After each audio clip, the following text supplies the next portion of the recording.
It's finally here, the iPhone everybody really cares about, the iPhone X. This is the first major redesign to the iPhone since the iPhone 6, and with over a $1,000 price tag, there better be some cool tech inside for us to look into, which is why we're gonna tear it down.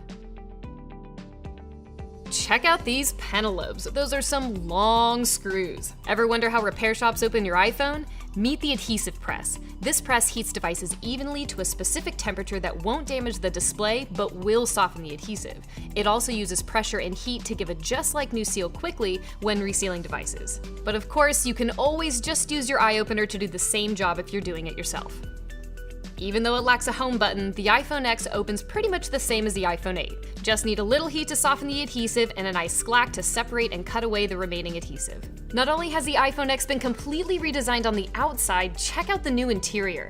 The logic board is way smaller, the battery is a completely different shape, and it now just has one big bracket covering the display connectors. It does still have those annoying tri-point screws. Apple has neatly arranged all the connectors in a row like a highway of board connectors. It's incredibly elegant and very space efficient. The degree of consolidation for functionality here is unprecedented. The Apple Watch is the only other device that we've seen that's come this close. All this miniaturization was necessary to free up volume for a larger battery. With the display separated, we're interestingly left with the front-facing camera still attached to the board side of the phone. Previously, the front-facing camera was integrated into the display assembly. The display is a 5.8-inch all-screen OLED display. Apple calls it Super Retina HD, 2436 by 1125 resolution at 458 ppi. There's a beefy bracket and some foam adhesive holding the rear cameras in place. These cameras must really need to stay put to work their magic in features like portrait mode. These are two 12-megapixel cameras, one wide angle and one telephoto, and they both rock optical image stabilization.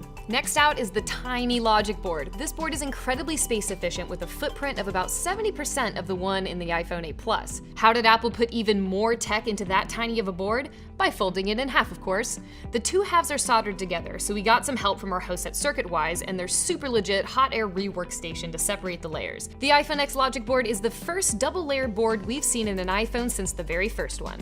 On the boards, you can see the 64-bit A11 Bionic system on chip, and on the outside of the logic board sandwich, you can see the 64 gigabytes of Toshiba-made flash memory. For the first time in iPhone design history, Apple packed in a 2-cell battery that has 4 adhesive pull tabs, but the pull tabs are adhered to the sides of the cells rather than folded over the top, making the procedure to remove them a little trickier than usual. This is a 3.81 volt, 10.35 watt-hour battery that Apple says will last 2 hours longer than the iPhone 7's. The sensor housing comes out next, which is home to the True Depth camera system, which contains a flood illuminator, an IR dot projector, an infrared camera, and a 7-megapixel front-facing camera. We're left with just a few more parts in this phone. The speaker, Taptic engine, and lightning connector all come out, leaving us with the Qi wireless charging coil. With our phone completely disassembled, it's time to talk repairability. The iPhone X scored a 6 out of 10.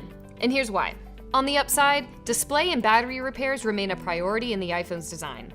A cracked display can be replaced without removing biometric Face ID hardware. Liberal use of screws is preferable to glue, but you'll have to bring your Apple-specific drivers, pentalobe and tri-point, in addition to a standard Phillips.